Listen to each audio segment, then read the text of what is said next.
Hello, everybody, and welcome to 30 Minute Thrive, your go-to podcast for anything and everything HR, powered by MRA, the Management Association. Looking to stay on top of the ever-changing world of HR? MRA has got you covered. We'll be the first to tell you what's hot and what's not. I'm your host, Sophie Bowler, and we are so glad you're here. Now it's time to thrive. In this episode, we're going to be sharing results from a recent MRA Hot Topic Survey on emerging leaders, so you will be able to identify your emerging leaders in your organization. And speaking of success, today we're joined with one of MRA's emerging leaders to talk about these survey results and get her perspective on the topic. So hi, and welcome back to the podcast, Courtney. Thank you. I'm excited to be here.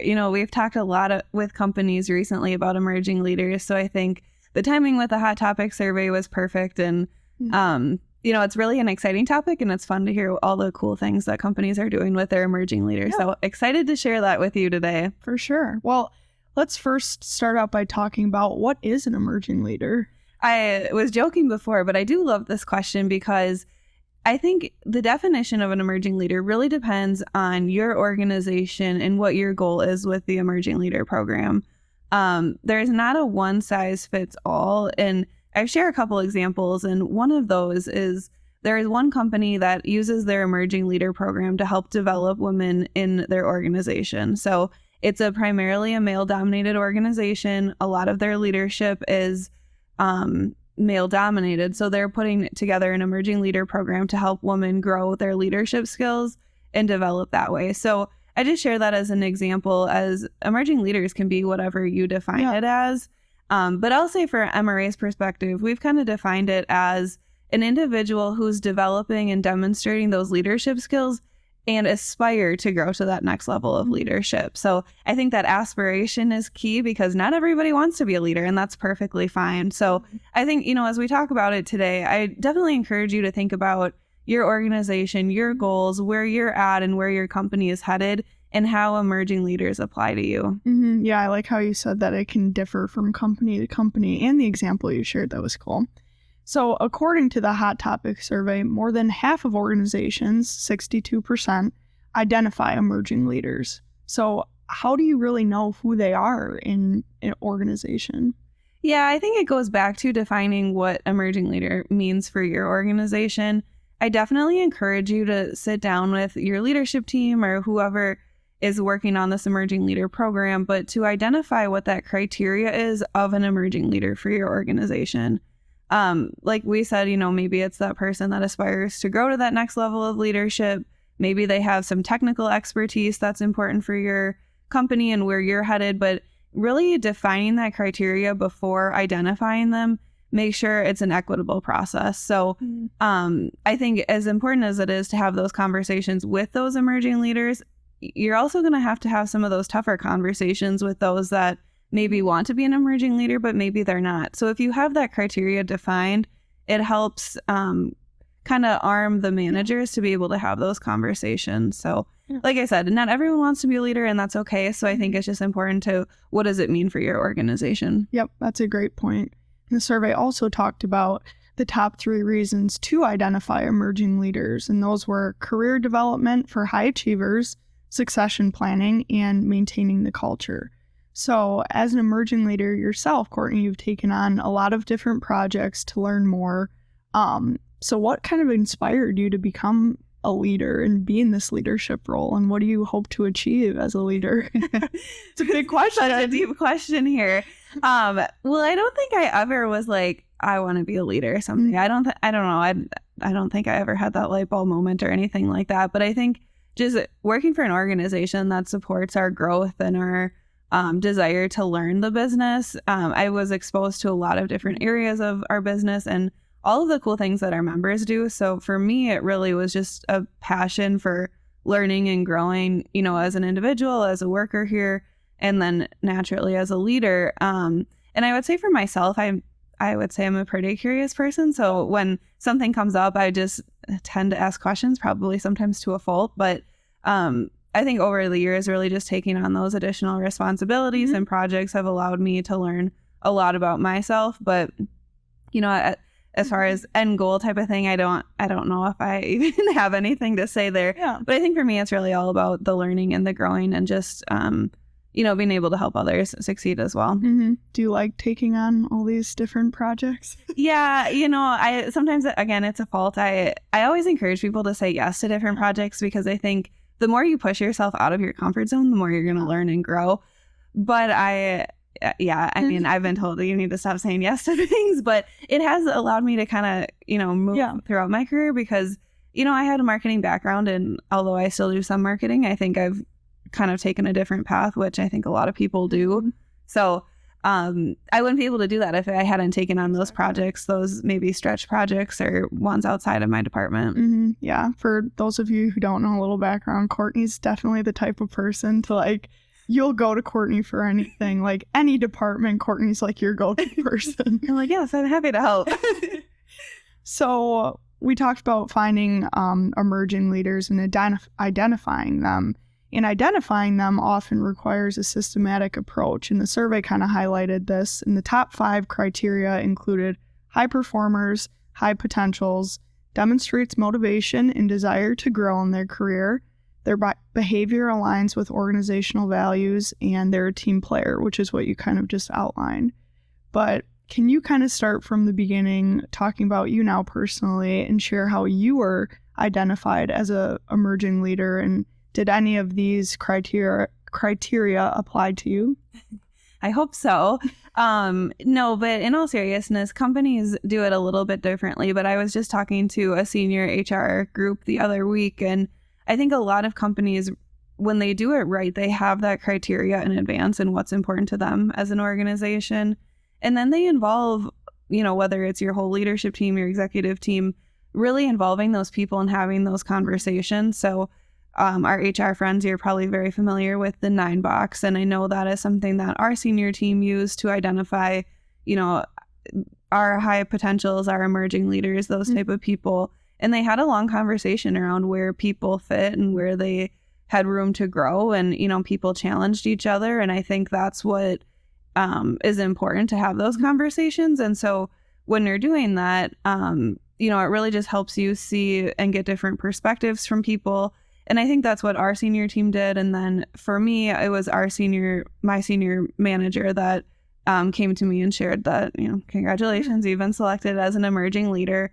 And then we talked a lot about my career path and what skills I wanted to develop. And then, where within the organization I could even go and grow from there. So, I think it's definitely a process, and having those conversations is important. And I think even just being able to be heard and have someone that can bounce ideas off of is really helpful. I think I would say I owned a lot of my own professional development. It was something that I was passionate about, but, like I said, I want to take this training, I want to develop these skills, but also to have a senior leader that's engaged and cares about you is important, but also for them to be like, you're actually really good at that, but maybe you should think about this. And it's like, okay, well, I didn't even think about that. So again, those conversations is really important. Mm-hmm. And you just highlighted training and kind of other opportunities to grow. So there are a lot of opportunities for growth that employers can offer their emerging leaders.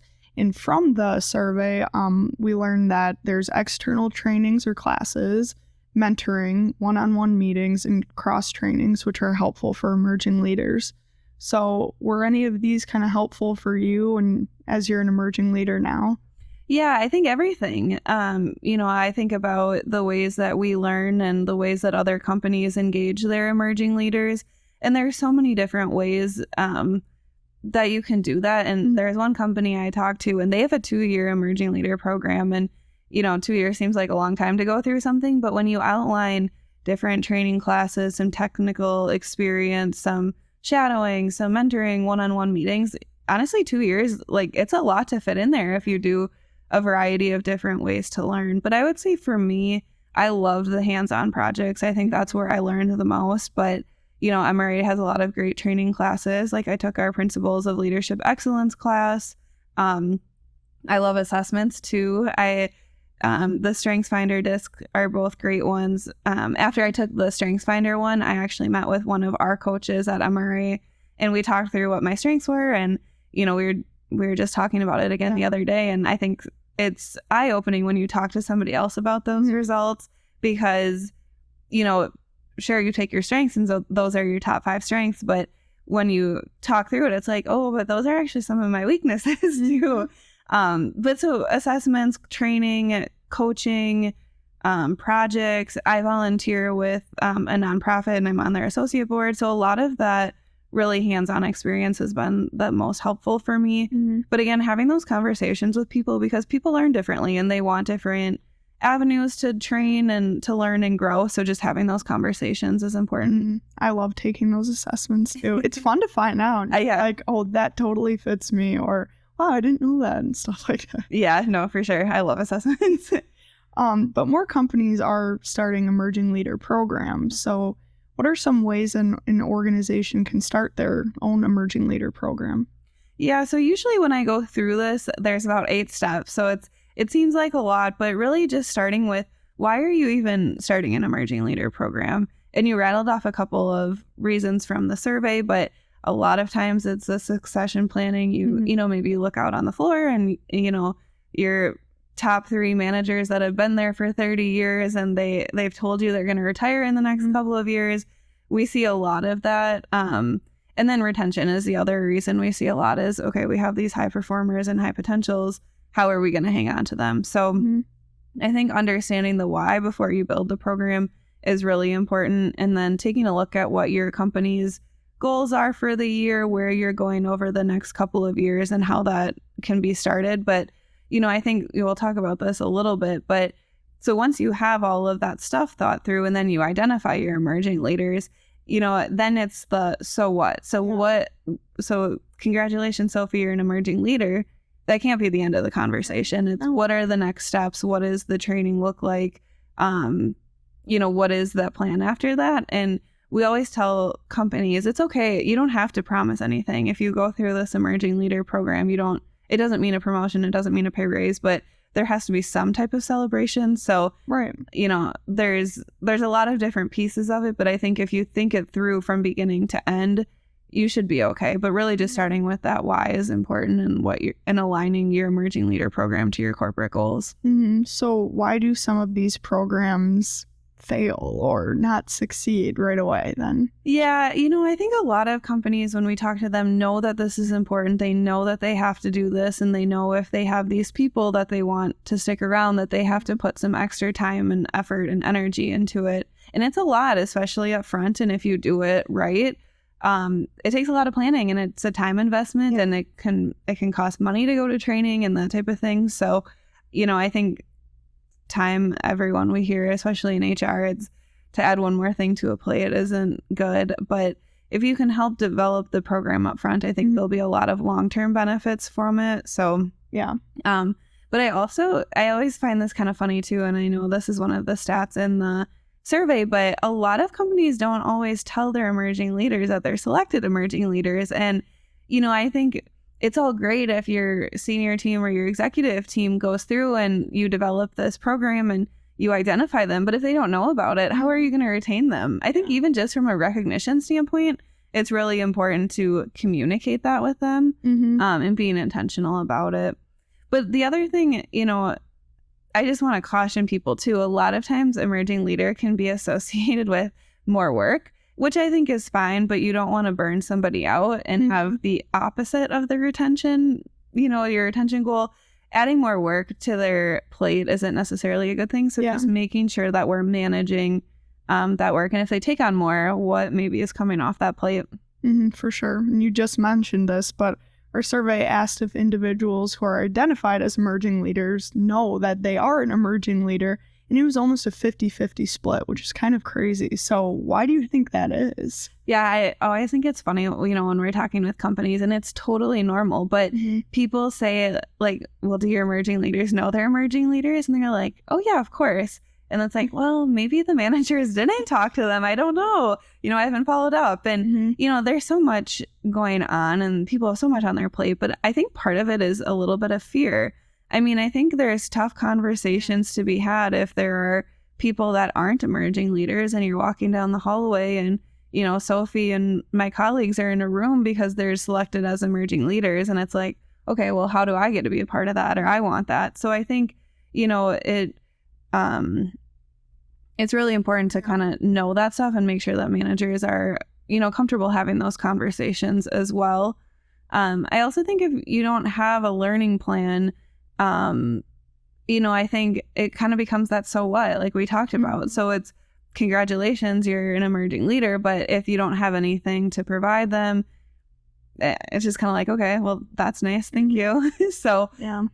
but I'll just reiterate too, you don't have to promise anything. So I think that's another thing is when I was talking to that group of senior HR professionals, they had kind of asked like, okay, you identify them, they go through all this training, then what? I think a lot of times people are like, well, I did everything, I should be promoted now. And if you can build out those steps within a career, I think that's really nice, and it's something that they can see right away. But you don't have to promise anything, but you do have to acknowledge it because they did a lot of work and they were selected and you're trying to retain them, but you don't have to promise anything is something I'll keep reiterating, because somebody might even go through the program and maybe you find out they were an emerging leader, but maybe leadership isn't for them, and that's okay. Yep, that's a good point. So do you think it was to your advantage to know and be identified as an emerging leader early on? Yeah, I think so. I mean, from a recognition standpoint, it was, to be honest, I was kind of shocked. I was like, I didn't even know that half the senior team even knew who I was, but the visibility and being able to just be recognized for your work, for me personally, the recognition motivates me. So I think it's helpful. And I think, again, if retention is part of your goal with it, if they don't know that you recognize them and the work and the potential they have, I mean, how would they know? So exactly. I personally believe in sharing that with them. I don't see a lot of harm in it, especially, again, if your managers are ready to have those tough conversations with those that may not have been selected. Exactly. So moving on to a little different direction here, what do you think some of the most pressing issues are that leaders are facing today, and how do you approach them? Yeah, I think there's a lot, I think, going on. And I think we just had a great HR conference a couple weeks ago, and our keynote speaker talked a lot about, mental wellness and caring about the individual, outside of work and at work. And I think there's a lot to balance there. And I think that can be hard for leaders to kind of manage. But I think, for me, it's always about just putting the people first and caring about them as an individual and, really that people first mindset.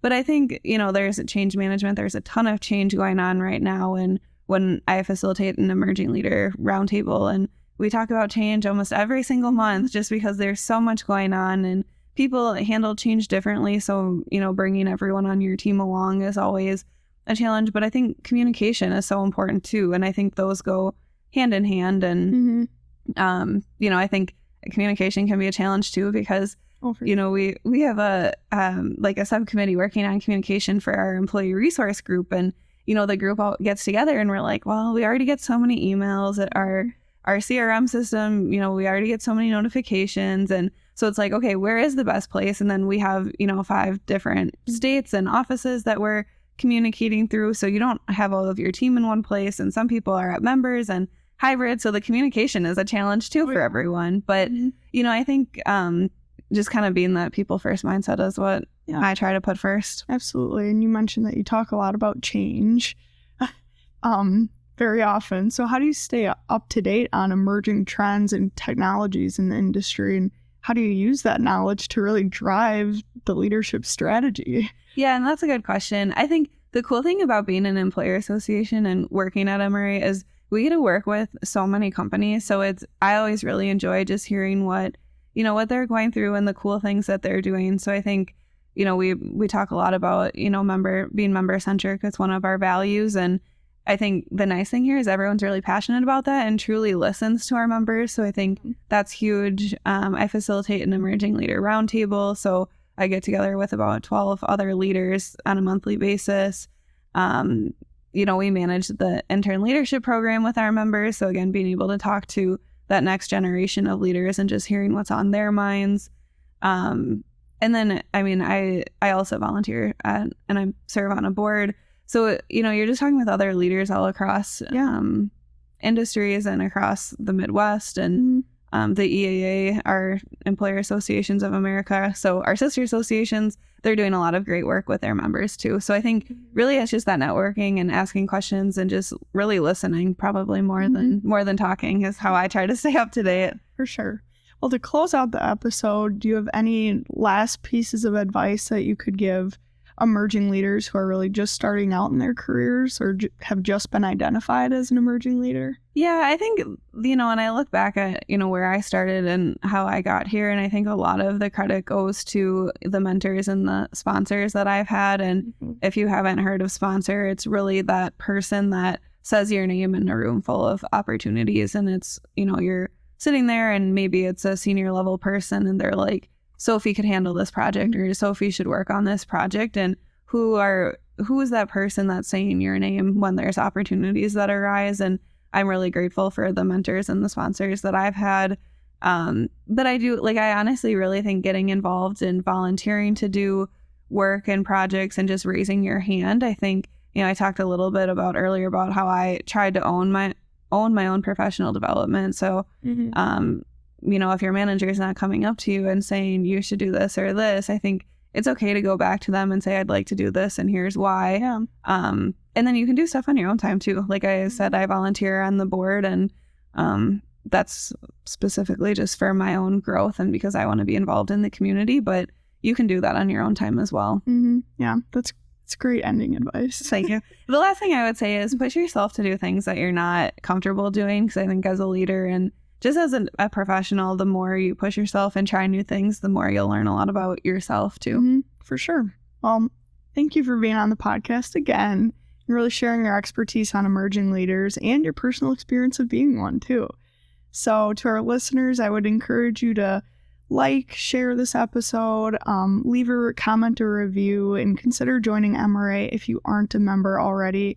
Again, we have all the resources in the show notes below, including Courtney's LinkedIn profile and bio, so you can get in touch with her. Otherwise, thank you for tuning in, and thanks again, Courtney. We'll see you next week. Thanks for having me.